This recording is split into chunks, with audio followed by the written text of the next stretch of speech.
Renaissance, the same way the Renaissance, catapulted, dimensionalized the creative industry in the past. Hold on, I gotta. The Renaissance, this new Renaissance, to do it for this era that we're in.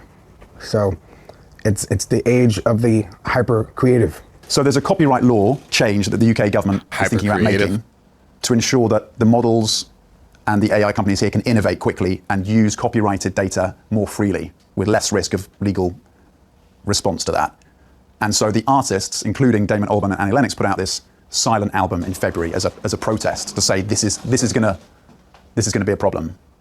Yeah, so the artists that are protesting have every right to, right? Because say, for example, Coca-Cola wants to license your music, or McDonald's, or Starbucks, or, some politician running for office. They want to use your music for their campaign. You have to license that, and the artist has to sign off on that. So if artist music are in some overall catalog, and the artist didn't say, yes, you could use it for however you need to use it, whether it's to play it, associate it, or train on it, the artist should do that. The thing the artist also has to know is we are at a point where they don't have to train on our music. Theory is theory. And the model is going to get so sophisticated that it's just going to train on theory.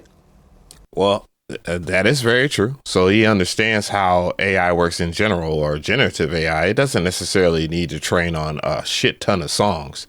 I think that's the biggest misunderstanding that a lot of people have.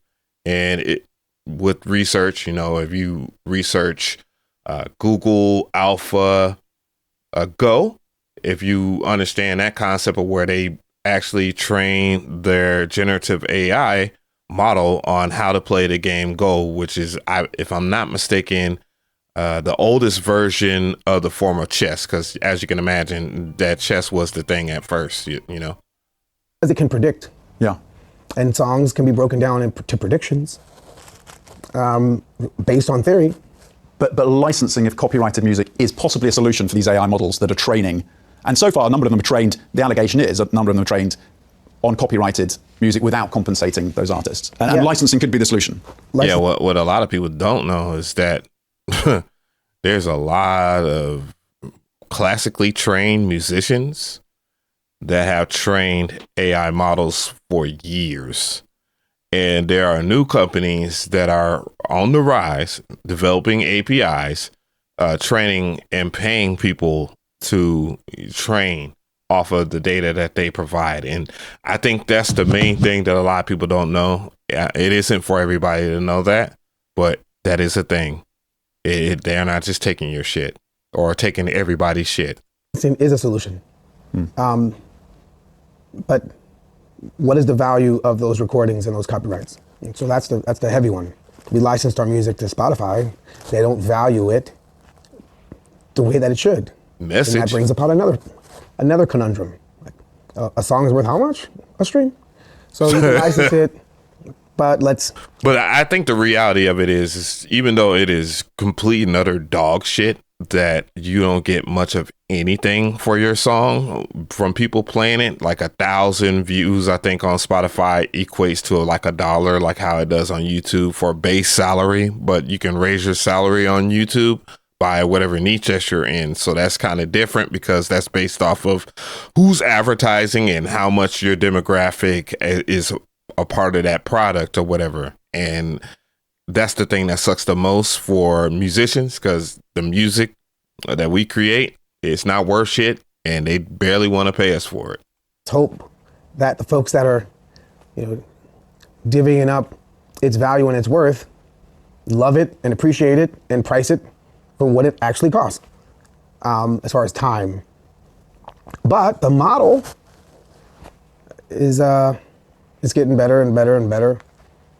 It doesn't have to. The reality of it is, if you're not, first off, it's not even about you even typing prompts or whatever the case may be. For all those people that are looking to push out their music willy-nilly and hope that, you're going to end up like that Janae Monet or whatever the heck that person's name is, that got the $3 million bag. The real money is actually developing a model. That's where the real money is at. is developing a model and then being able to monetize it. Other than that, dude, you're good luck. GG's. Learn from the past to create. Are there specific guardrails that you think about that should be implemented when it comes to protecting creatives in this time of momentous change as a result of AI? Yeah. First off, the reason why we're having this situation and the conundrum that we're in is because the data practice overall. The data practice, not just for music. Right. Everything needs to be thought, and humans need to be protected. You came at it from like, hey, what about music? What about your job? How you interview. Bloomberg says, we really like how you do that. We want an avatar agent to do do you own how you ask questions? So right now, the easy way to look at it is like you musicians and your songs. And here's something I don't know a lot of people even know about that. Because I know I was talking to someone, they was like, man, I always want to watch this human being interact. And then this person went to a Twitch stream where it was like, it was a real person talking, but it was like an avatar. And I was just saying to you, I was like, what would be the difference between that and then an artificial intelligence driven model of that person?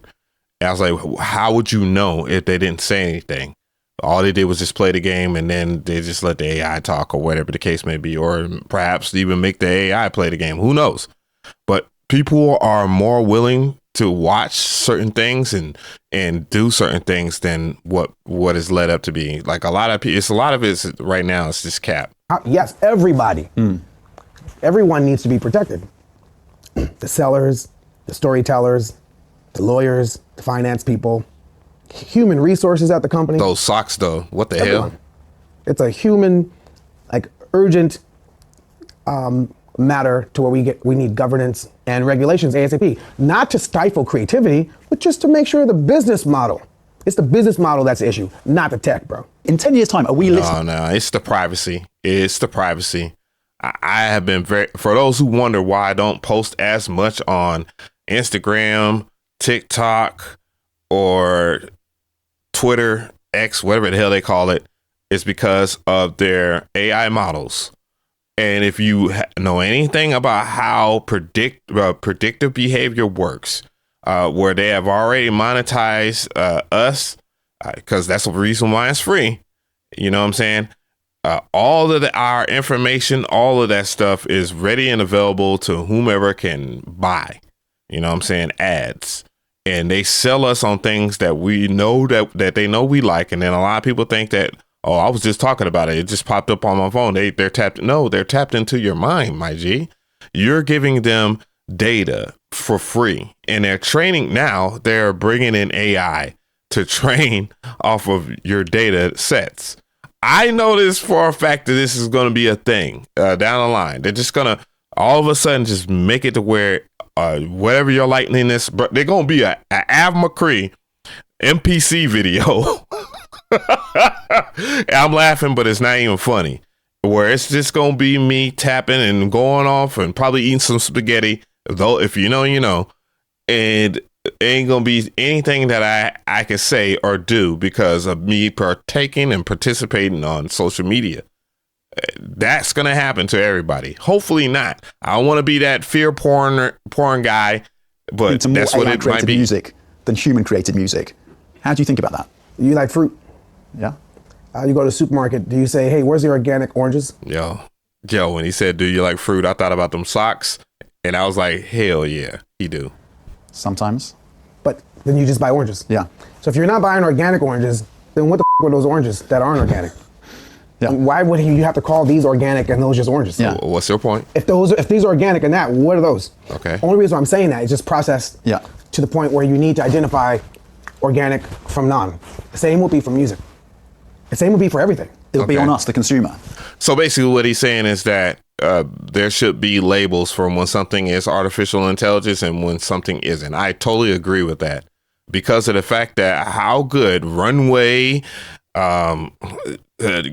Nana Banana Pro, which uses VO 3.1 or whatever the version they're using right now, and all these other video generators. I'm not even talking about music generators in general, but everything should be labeled as such. And if there's a push for more humanization, then I guess, or organic rather, then I can agree with that. I'm cool. I'm cool with or without AI. It doesn't matter with me. I make an argument for people that will never ever be good at making music. And mind you, God bless your soul if you make trash ass AI music. If you make trash ass AI music, just go ahead and it's over with, dog. Big dog. Nobody can help you. What is synthetic? What is AI made music? And what is human made? Or does it need to be labeled? I'm trying to elevate this conversation to everything. I'm starting with oranges to organic oranges, to music to organic music, to interviews to organic interviews. There's going to be a premium in terms of the human experience in this new AI world. Things like live experiences, live concerts, live sport. Is there going to be a premium for that kind of entertainment? Dude, the holograms are here. It's not holograms are coming. You can buy like a hologram, like it's in a canister or whatever, because holograms ain't to the point that it's on Star Wars level, like the old school George Lucas, 1 through 3 style. It's on that level. Honestly, it got color, but dude, the holograms are coming, my peoples. The holograms are coming, and if people buy into that, man, GG's. It's called lived experience. It's gonna happen too. I hate it. It's gonna happen. So when you go see yes, there's gonna be lots of music. There's gonna be AI bands. That's true. There's already AI bands. Okay. Freaking Bruce Springsteen. There'll be an AI Lana Del Rey. There'll be an AI freaking. I think that's about it. I think we could just wrap it up right there, bro. It's good to hear there's a general conversation to be had about it. They're starting to, because of how popular it is, to hate and to love AI. Dude, there's open conversations. I wouldn't trust nobody in this space.